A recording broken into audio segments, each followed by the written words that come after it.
이 시간 우리에게 주신 하나님 말씀은 레위기 11장 29절부터 47절까지 말씀입니다.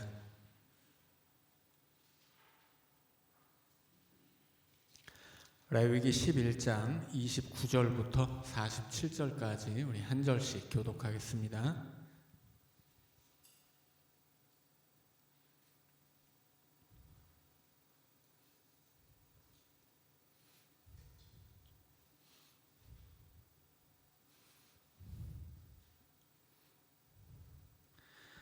자, 29절부터 한 절씩 교독합니다. 땅에 기는 길짐승 중에 내게 부정한 것은 이러하니 곧 두더지와 쥐와 큰 도마뱀 종류와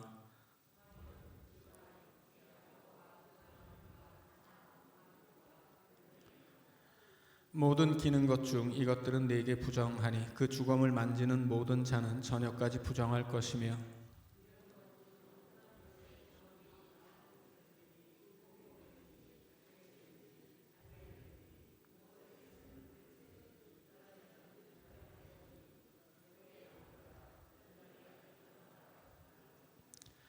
그것 중 어떤 것이 어느 질그릇에 떨어지면 그 속에 있는 것이 다 부정하여 지나니 너는 그 그릇을 깨뜨리라.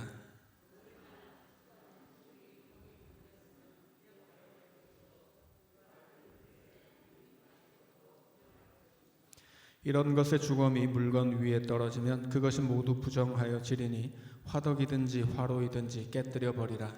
이것이 부정하여져서 너희에게 부정한 것이 되리라.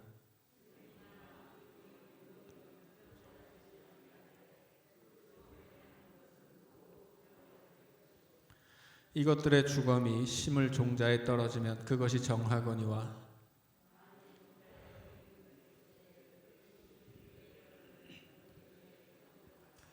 너희가 먹을 만한 짐승이 죽은 때에 그 주검을 만지는 자는 저녁까지 부정할 것이며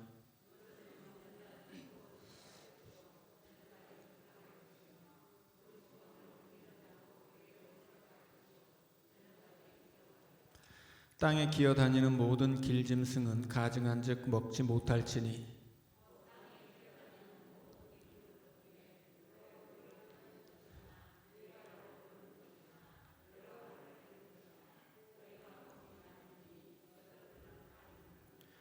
너희는 기는 바 기어다니는 것 때문에 자기를 가증하게 되게 하지 말며 또한 그것 때문에 스스로 더럽혀 부정하게 되게 하지 말라.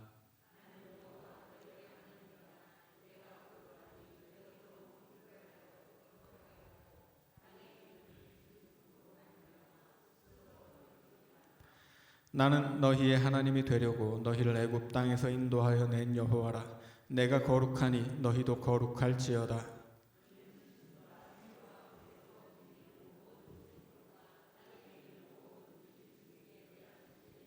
같이 읽습니다.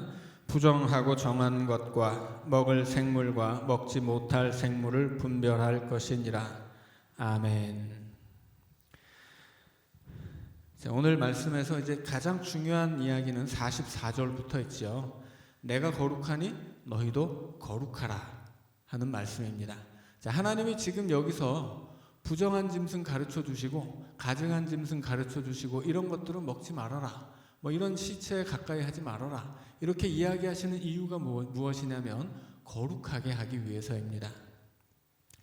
그래서 너희도 이런 먹을 수 있는 것을 먹고 먹을 수 없는 것을 먹지 말면서 너희들의 몸이 부정하게 되지 않게 하라 말씀하신 거죠. 부정하면 안 되는 이유가 무엇입니까? 부정한 사람은 하나님 앞에 나올 수 없기 때문이에요. 자, 이게 뭘까요? 이렇게 볼록 솟은 이것을 에덴 동산이라고 이제 부르죠. 원래는 이게 동산이기 때문에 약간 볼록하게 그렸는데 이 동산이라는 말은 이렇게 볼록 솟은 우리가 아는 동산이 아니고 원래 이 동산의 히브리어는 울타리라는 뜻이에요. 그냥 직역하면. 그래서 에덴 울타리. 에덴은 행복이란 뜻이니까 행복의 울타리란 뜻이죠. 사람의 행복은 하나님이 쳐놓은 울타리 안에 있다는 뜻입니다. 그 울타리 안에 하나님이 계시기 때문에 그 하나님의 울타리 안에 사람의 행복이 있다는 뜻이고 자, 이 에덴 동산의 중앙에는 두 가지가 있었죠. 첫 번째는 생명나무예요. 또 다른 나무 하나가 있는데 선악을 알게 하는 나무입니다. 자, 선악을 알게 하는 나무를 우리가 흔히 줄여서 선악과라고 부르는데 정확히는 선악을 알게 하는 나무죠. 그리고 선악을 알게 하는 나무의 열매를 먹은 것이 뭐예요? 그게 죄였어요. 죄의 결과가 뭡니까? 선악을 알게 하는 나무의 열매를 먹었으니까 선악을 알게 된 거예요. 그전에는 선악을 몰랐죠.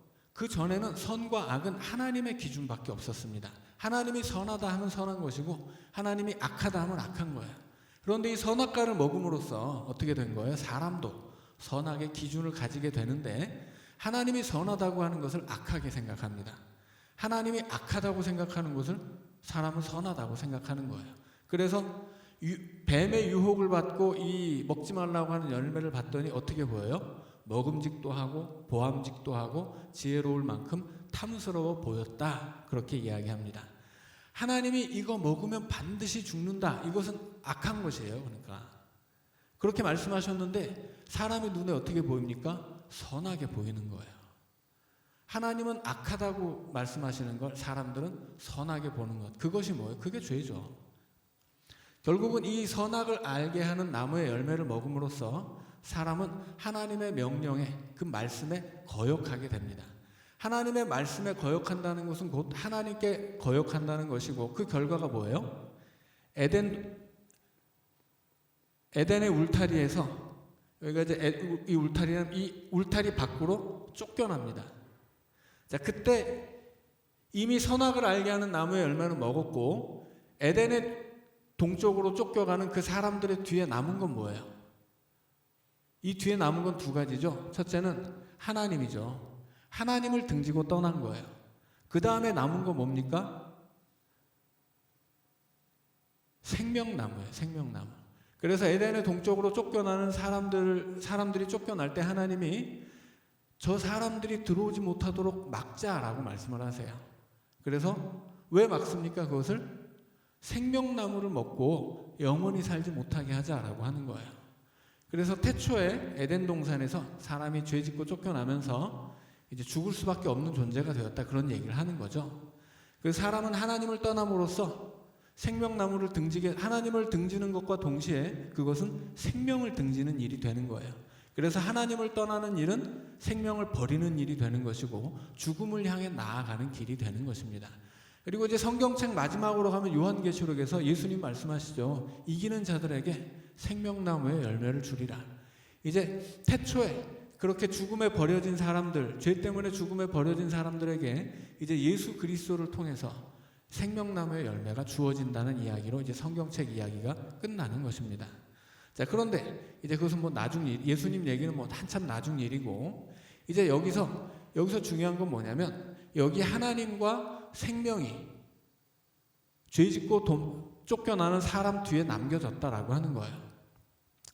자, 그러면 여기 이제 이 하나님의 반대편에는 뭐가 있는 겁니까? 하나님의 반대편에는 죄가 있는 거예요. 죄의 결과는 뭡니까? 사망이에요. 죽음이죠. 죄는 하나님과 대립하는 것이고 하나님을 대적하는 거예요. 그리고 그 결과는 죽음입니다. 자, 우리가 그 전에 이제 이 얘기를 왜 했냐면 거룩에 대한 이야기를 이제 설명드리려고 하는 거예요. 자, 거룩이라고 하는 건 뭐예요? 하나님의 거룩은 하나님이 만드신 모든 피조물과 구별되는 창조주의 속성이라고 말씀드렸습니다. 거룩은 하나님의 품성이 아니에요. 하나님의 속성이에요. 태초에는 그런데 이 하나님만 거룩한 것이 아니라 하나님이 거룩을 부여하기도 하죠. 그래서 이스라엘 백성을 택하여 거룩하게 하셨어요. 하나님의 소유로 삼으셨기 때문에 거룩해진 거죠. 하나님이 거룩하실 뿐 아니라 하나님의 영역 안에 있는 것들은 다 거룩해진다는 이야기입니다. 그래서 태초에는 이 세상이 다 거룩했어요. 말하자면 태초의 세상은 하나님이 다스리는 하나님 나라였는데 하나님이 누구를 통해서 다스립니까? 아담을 통해서 다스렸죠. 아담은 하나님 형상으로 만들어진 존재예요. 너희에게 부정. 왜 하나님 형상으로 만들었냐면 1절부터 28절. 하나님의 모습으로 하나님처럼 세상을 다스려라. 세상을 돌보고 보존하라. 이 그것을 시간 위해서 우리에게 주시는 만들어진 하나님 존재가 말씀은 아담이에요. 레위기 11장. 그래서 태초의 1절부터 세상은 20. 아담을 통해 다스리는 하나님 나라였습니다. 그런데 아담이 죄를 짓고 아담이 하나님을 반역하고 하나님 말씀을 어기고 반역하고 하나님으로부터 쫓겨나죠. 그리고 아담에게 맡겨진 세상도 저주를 받습니다. 그래서 땅이 저주를 받죠. 로마서로 가면 하나님의 자녀들이 아들들이 타락하면서 세상도 고통에 신음한다고 이야기를 해요. 이것은 아담에게 맡겨진 세상이 아담의 타락과 함께 타락을 한 거예요. 같이 저주를 받습니다. 그래서 이 거룩의 반대편에는 뭐가 있냐면 죄가 있어요. 이 죄는 죽음입니다. 하나님 편에는 뭐가 있다고요? 하나님이 거룩하실 뿐 아니라 하나님 편에는 생명나무가 있죠. 하나님 편은 생명이 있는 거예요. 자, 오늘 우리가 배울 부정한 것, 이게 뭐냐라고 할 때 부정한 것, 정결한 것.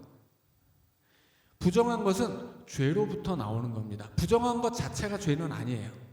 예를 들어서 오늘 레위기를 계속 읽어가다 보면 12장에 여인이 아기를 낳을 때, 여성이 아기를 낳을 때 당연히 피가 묻겠죠. 그러면 부정해진다고 그래요.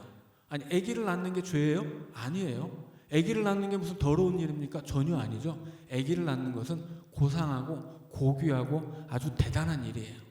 하나님이 생육하고 번성하라 명령하셨으니까 아기를 낳는다는 것은 그야말로 하나님의 명령을 수행하는 사람의 일이고 사람이 대를 이어 이 세상에 존재하게 하는 아주 고귀한 일인 거죠. 그럼에도 불구하고 피가 묻으면 어떻게 됩니까? 부정해져요. 왜 피가 부정해요? 피는 생명이라고 하거든요. 피가 생명이라는 이야기가 나오죠. 피가 생명이기 때문에 죄의 삭수로 죄를 지어서 생명으로 대신 갚아야 하는 죄인들이 희생 제물에 피를 뿌려서 자기의 죄를 씻는 거예요. 죄의 값이 생명이니까 희생 제물의 생명을 그 생명의 값으로 내고 우리는 용서를 받는 것이었죠. 그래서 피는 생명인데 이 피를 흘리게 되니까 생명을 흘리게 되는 것이고 그것은 생명이신 하나님의 반대편에 있는 죽음의 영향을 받은 것이라고 보는 겁니다. 그래서 부정해지는 거예요. 부정한 것이라고 이야기하는 겁니다. 그래서 오늘 우리가 이제 배워야 될 것은 거룩과 속됨 그리고 정함과 부정함인데 이 부정함이라고 하는 것이 도대체 뭐고 정하다고 하는 건 뭐냐 이걸 먼저 좀 간단하게 설명을 드리려고 에덴 동산 이야기를 했습니다. 오늘은 아주 지우개가 너무 잘 지워집니다. 하나님이 여기 계시면 하나님의 반대편에는 뭐가 있다고요? 죄가 있다고 말씀을 드렸습니다. 자, 하나님 곁에는 또 뭐가 있었습니까? 생명나무가 있었으니까 하나님 편에 생명이 있는 거예요. 하나님이 말씀으로 모든 생명을 창조하셨으니까 하나님이야말로 생명의 근원이고 참 생명이신 거죠. 하나님을 거역한 사람은 그 죄로 말미암아 죽음을 얻게 됩니다.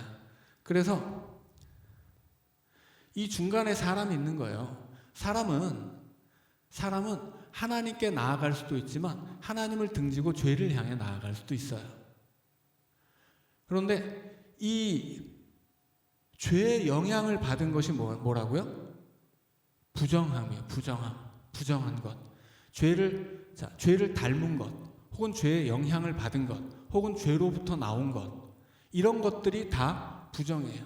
죄 자체가 아니라 죄로부터 나온 것, 죄의 영향을 받은 것, 죄를 닮아 있는 것, 이게 부정인 거죠. 자, 그 다음에 하나님과 사람 사이에 정결함이라는 게 있어요. 자, 사람은 기본적으로 죄인이죠. 죄가 묻어 있어요. 죄인이라 죽음을 향해 가고 이 죽음의 영향 속에 있습니다. 그래서 부정한데 이 부정함을 정화시킬 수 있죠. 정화시키면 정결해지고, 정결한 사람은 성화, 구별되어서 하나님 앞에 나아갈 수 있어요. 자, 이것이 하나님이 이 죄에 빠진 죄인들을 하나님 앞으로 데리고 나오는 방식이에요. 사람은 하나님을 떠나서 죄에 빠져 있고 그 죄의 결과로 말미암아 죽을 수밖에 없는 존재이고, 삶을 사는 동안에도 사람이 사는 이 세상에는 부정한 것들이 가득해서 사람을 늘 죄로 물들인다는 이야기예요. 그런데 하나님이 하나님의 백성을 택하셨죠. 그들은 하나님의 선택을 받음으로써 어떻게 됩니까? 거룩해지는 거예요. 근데 하나님의 거룩은 하나님 자신의 속성이기 때문에 고정불변이지만, 우리의 거룩은 유동적이라고 말씀드렸죠. 우리가 가지고 있는 거룩은 더럽혀질 수 있어요. 죄 지으면 빼앗기는 것이고, 부정한 것이 닿으면 정지되는 거예요. 거룩의 효력이 정지됩니다. 그럼 어떻게 돼요? 부정해지는 거죠. 부정해지면 하나님 앞으로 나아갈 수가 없습니다. 자, 그래서 하나님이 희생 제사를 통해서 죄로부터 나온 부정함을 다 씻고 하나님 앞으로 나올 수 있도록 희생 제사라고 하는 그 하나님 앞으로 나오는 길을 만들어 주신 거예요. 그런데 사람이 제사만 드린다고 해서 거룩하냐? 그렇지 않다는 거예요. 왜냐하면 사람이 사는 세상에는 죄로부터 나온 이 부정한 것들이 가득 채워져 있기 때문입니다. 그래서 12장을 읽어보니까 사람이 아기를 낳으면 그것으로도 부정해집니다. 13장에 보면 피부병이 생기면 그것도 부정해지는 일이에요. 그런데 14장으로 가면 곰팡이도 집에 피는 곰팡이, 옷에 피는 곰팡이 이런 이야기가 있고, 또 유출병이 있어요.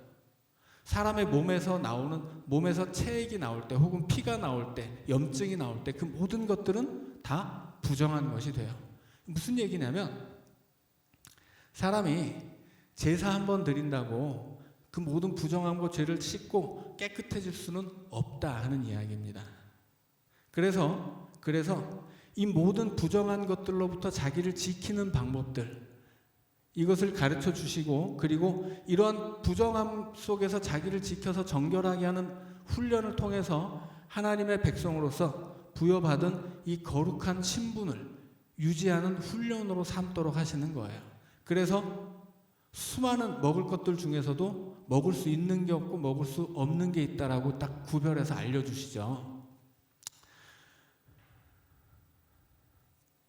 자, 그래서 오늘 우리가 알아야 되는 것은, 우리는 이제 11장만 읽었지만 오늘 이제 뒤에 나오는 12장, 13장, 14장, 15장까지 이야기를 하려고 그래요. 그래서 그 모든 이야기는 부정함에 관한 이야기입니다. 그런데 이 부정함이 어디서 나오는 거냐? 부정함은 이 자체로는 죄가 아니지만 죄에서 나온 거예요. 죄를 닮아 있는 것, 죄의 결과인 죽음을 닮아 있는 것, 이런 것과 같은 거예요. 자, 여기까지 설명을 하고 이제 11장 이야기를 하나씩 짚어보도록 하겠습니다. 자, 11장 처음을 보시면 정한 짐승과 이제 부정한 짐승이 있어요. 정한 짐승에는 두 가지 조건이 있죠. 일단은 육지에 사는 짐승, 물에 사는 짐승, 공중에 사는 공중 사는 짐승, 바닥을 기는 짐승, 생명, 짐승이라기보다 이제 생명들이죠.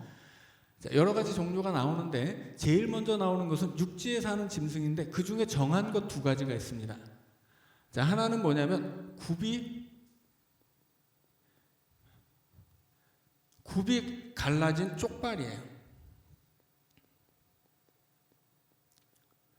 쪽발과 그 다음에 또 정한 짐승이 되려면 어떤 조건이 필요하냐면 새김질을 해야 합니다. 이게 육지 짐승에 관한 이야기죠. 자, 그 다음에 이제 물에 사는 물고기죠. 물고기가 나오는데 물고기는 지느러미가 있어야 돼요. 그 다음에 뭐가 있어야 됩니까? 비늘이 있어야 됩니다. 그 다음에 새는 기준이 나오지를 않아요. 그래서 일단 넘어갑니다. 그 다음에 곤충이 나와요. 자, 곤충이 있는데 곤충 중에서는 뛰는 놈, 하늘로 뛰는 놈은 먹을 수 있습니다. 자, 그 다음에 길짐승이 있어요. 길짐승 중에서는, 길짐승은 땅을 기어다니는 짐승들을 말하는 거죠. 땅을 기는 짐승들은 모든 것이 다 가증합니다. 여기서 가증하다고 하는 것은 부정한 것하고는 달라요. 예를 들어서 길짐승 중에 우리가 읽은 29절부터 나오는 길짐승 8가지가 있습니다. 이 8가지는 그 부정한 짐승인데, 부정한 8가지 짐승은 시체를 만지면 부정해져요. 그런데 가증한 놈들은 시체를 만져도 부정하지 않습니다. 그러니까는 가증하다는 것은 부정한 것보다는 훨씬 나은 상태예요. 자, 그래서 모든 길짐승은 가증해요. 그래서 모든 길짐승은 먹으면 안 됩니다. 대신에 그것을 만짐으로써 부정해지는 것은 8종류밖에 없는 거예요. 자, 그래서 길짐승 중에는 대신에 정한 놈이 하나도 없는 거죠. 짐승 중에 정한 것은 쪽발과 새김질을 하는 짐승, 물고기 중에 정한 것들은 지느러미와 비늘이 있는 것, 곤충 중에서 정한 것은 뛰는 놈. 자, 그 다음에 그런데 반대편으로 길짐승은 무조건 다 정결한 것이 없습니다. 그리고 새에 대해서는 어떤 놈이 정결하다, 어떤 놈이 부정하다 이런 얘기가 없고 그냥 부정한 놈 명단만 나와요. 근데 우리가 성경을 보면 정결한 새 종류가 있습니다. 하나는 비둘기가 있어요. 그 다음은 메추라기입니다.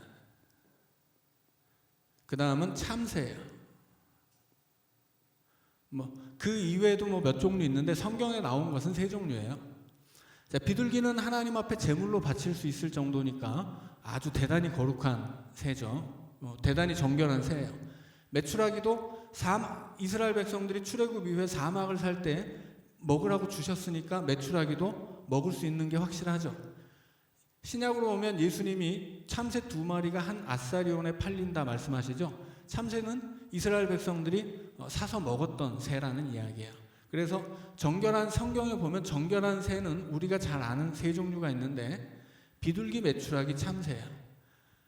자, 이것과 반대로 오늘 우리가 레위기 11장에 나오는 부정하다고 말하는 새들은 어떤 것들이냐면 일단은 육식을 하는 맹금류예요.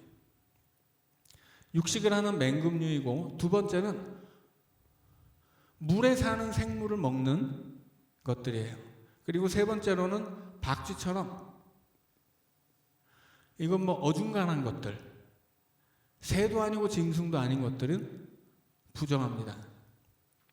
자, 그런데 이제 여기서 중요한 것은 뭐냐면 이게 명확하지 않다는 거예요. 그러니까 어떤 확실한 기준을 주고 이러면 부정한 것이다, 이것은 정결하다 이렇게 말해주면 편할 텐데 이게 확실하게 어떤 부정함과 정결함의 기준을 100%로 알려주지를 않습니다. 그래서 레위기 11장에 대한 신학자들의 논쟁이 굉장히 많아요. 근데 대체로 어떤 것이 정결하고 어떤 것이 부정하냐, 여기에 크게는 이제 2가지 주장들이 있어요. 하나는 상징이고 상징주의적인 해석이고, 그 다음에 다른 하나는 구조주의적인 해석이에요.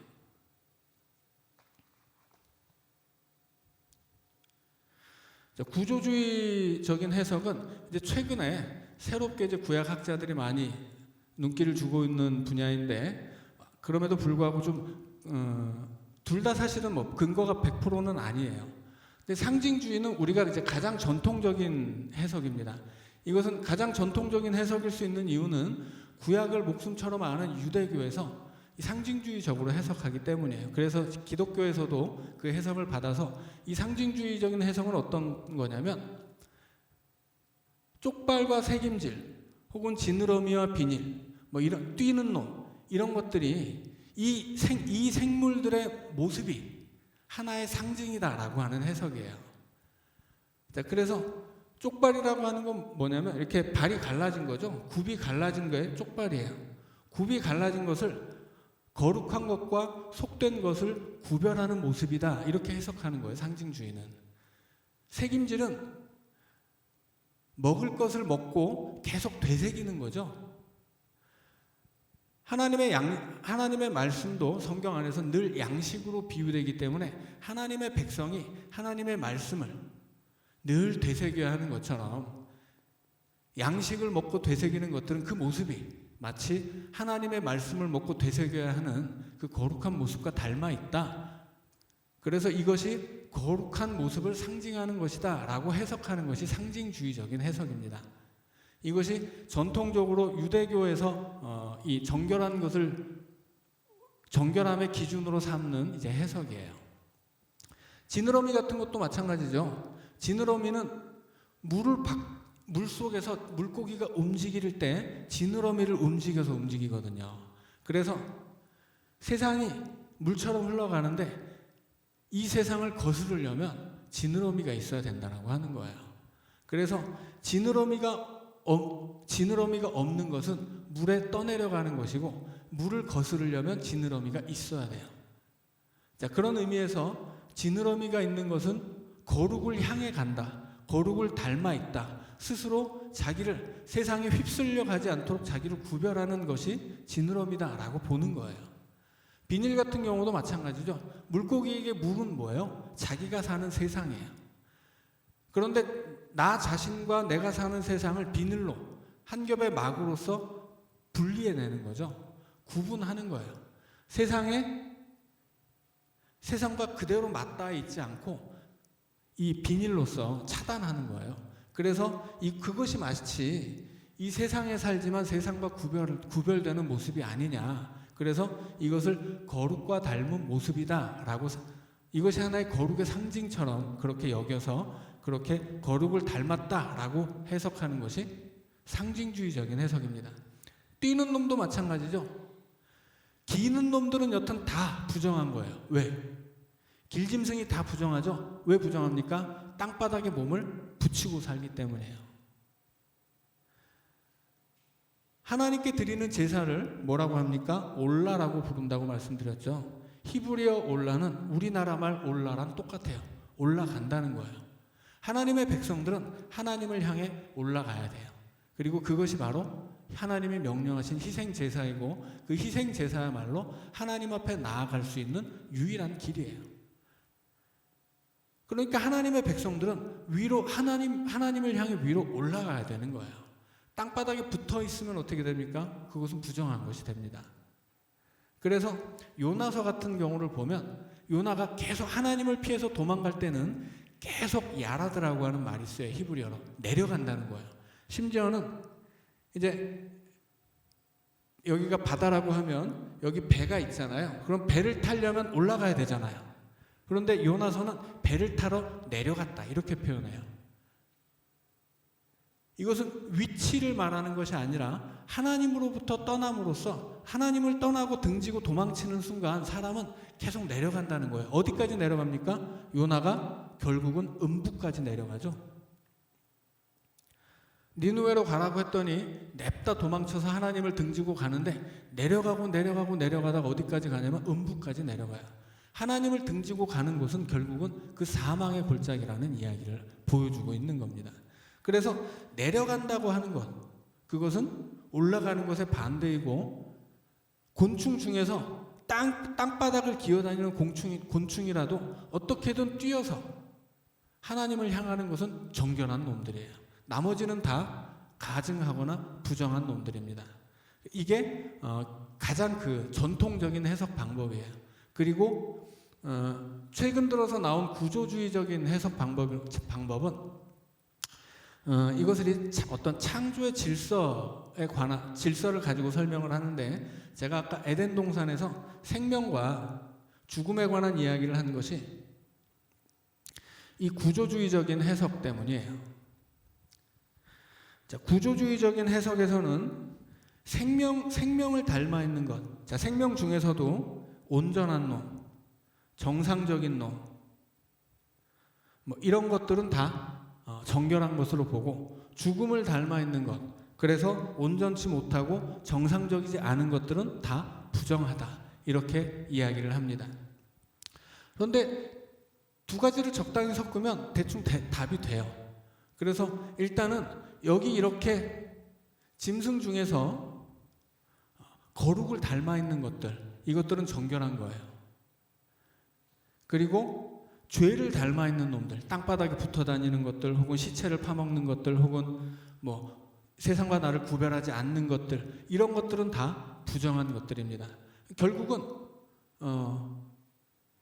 이 상징주의적인 해석이 어떤 겉으로 드러나는 모습을 중심으로 해석을 하는 것이라면, 구조주의적인 것들은 이것이 가지고 있는 방향성, 이 짐승들이 이 생물들이 가지고 있는 생명을 향해 나아가는 방향성, 혹은 죄나 죽음을 향해, 온전치 못함을 향해 나아가는 방향성을 가지고 해석하는 거예요. 이건 살짝 어려울 수 있기 때문에 대충만 설명을 해드리고, 일단 우리는 상징주의적인 해석으로 받아들여도 큰 문제는 없습니다. 왜냐하면 이 율법의 조항 자체는 없어졌기 때문이에요. 하나님이 왜 부정한 것과 정한 것을 구별하게 하도록 말씀하십니까? 이것은 거룩을 위한 거예요. 거룩을 위한 것. 그러니까는 이 조항 자체는 없어도 되는 거예요. 지금은 없어진 것이고, 여튼 우리가 기억해야 할 것은 뭐예요? 거룩해야 한다라고 하는 것입니다. 거룩해야 하는데 이 거룩이 내가 제사 한번 드린다고 거룩해지느냐? 아니라고 하는 거예요. 왜냐하면 내가 살고 있는 세상은 죄로 가득하고 죄의 영향으로 가득하기 때문입니다. 그래서 끊임없이 우리를 거룩하지 않게 만드는 것들이 있다는 거예요. 그래서 그 거룩하지 못하게 만드는 것들을 설명을 해 주시고, 이런 거룩의 훈련을 명령하신 거예요.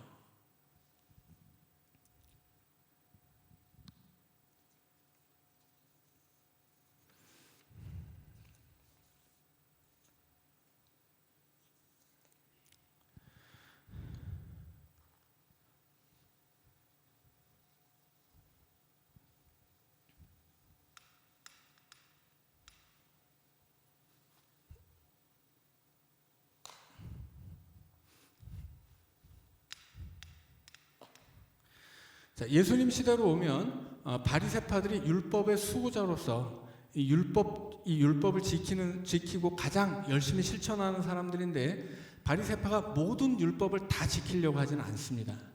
가장 중요한 율법 두 가지가 있는데, 그 첫째가 안식일이에요. 안식일법.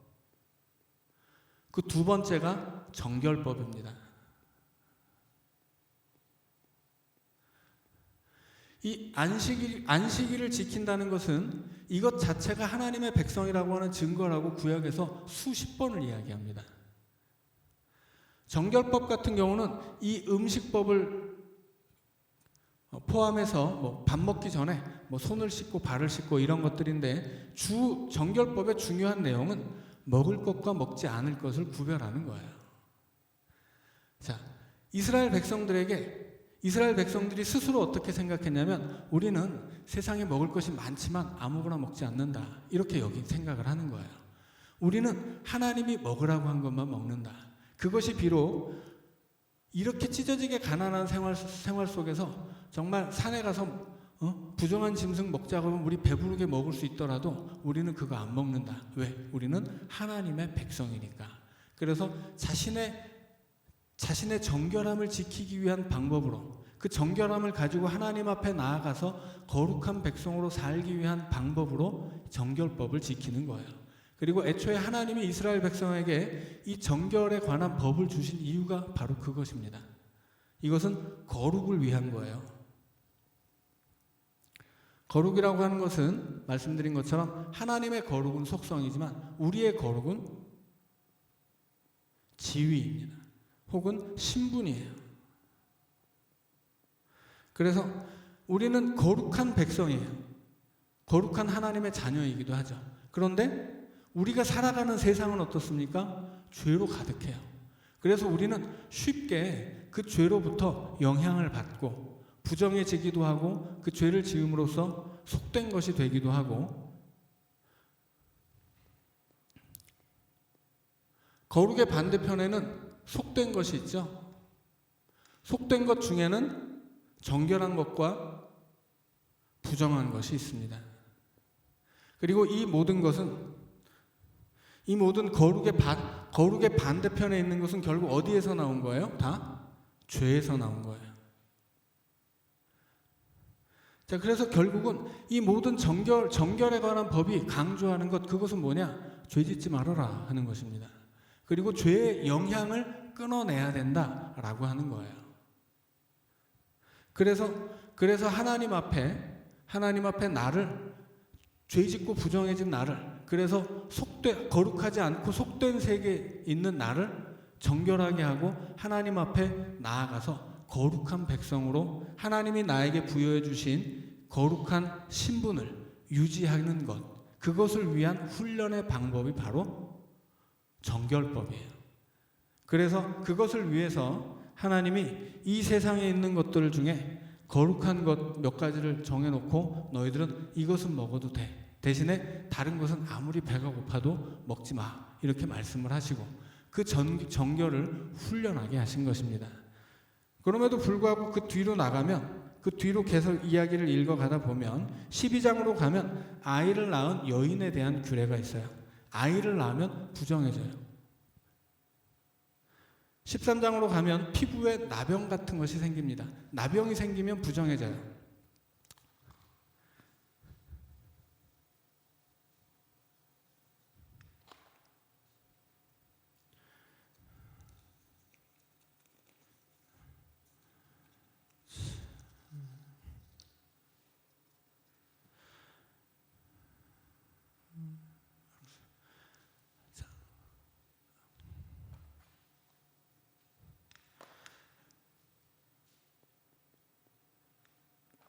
처음에 나오는 것은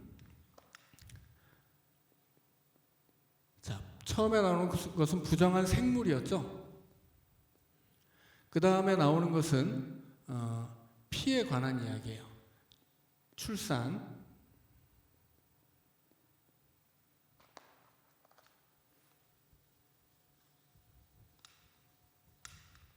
자, 그 다음에 나오는 것은 악성 번짐에 관한 이야기입니다. 악성 번짐에는 두 가지가 있어서 피부병, 그 다음에 곰팡이, 두 가지가 있습니다. 피부병은 사람의 몸에 번지는 악성 번짐이고, 곰팡이는 집이나 의복에 번지는 것이에요. 자, 그 다음에 나오는 것이 유출병입니다.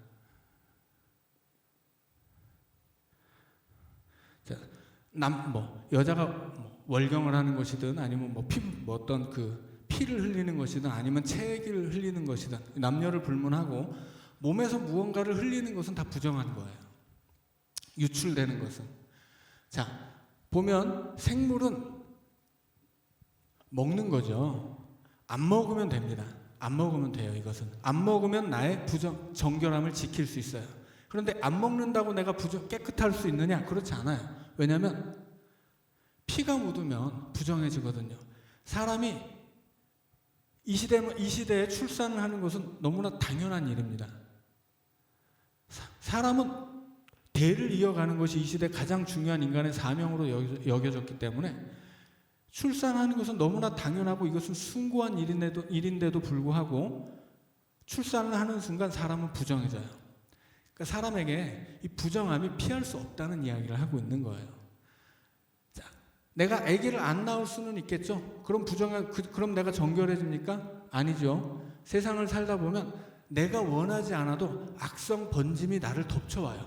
그게 뭐예요? 곰팡이 같은 거예요. 피부병도 그렇죠. 어떤 이 악성 번짐을 일으키는 균이 세상을 떠돌다가 나를 덮치면 나는 거기에 감염이 돼서 부정해지는 거예요. 그래서 이것은 내가 피할 수가 없는 거예요. 유출병은 어떤 겁니까? 악성 번짐이 밖에서 나를 부정하게 하는 것이라면 유출병은 내 안에서 튀어나오는 부정함이에요. 그러니까 사람은 내가 내가 아무리 정결한 삶을 살려고 해도 그럴 수 없다라는 이야기예요.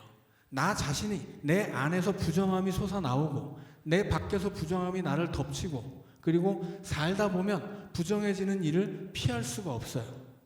그래서 단순히 먹는 것을 금하고 혹은 내가 하나님 앞에 제사를 한번 드리고 이런 걸로 해결되는 게 아니에요. 그래서 이 모든 부정함이 어디에서 나온 거라고요? 죄에서 나온 겁니다. 죄에서 나온 것이고 부정함이 죄는 아니지만 죄에서 나온 거예요.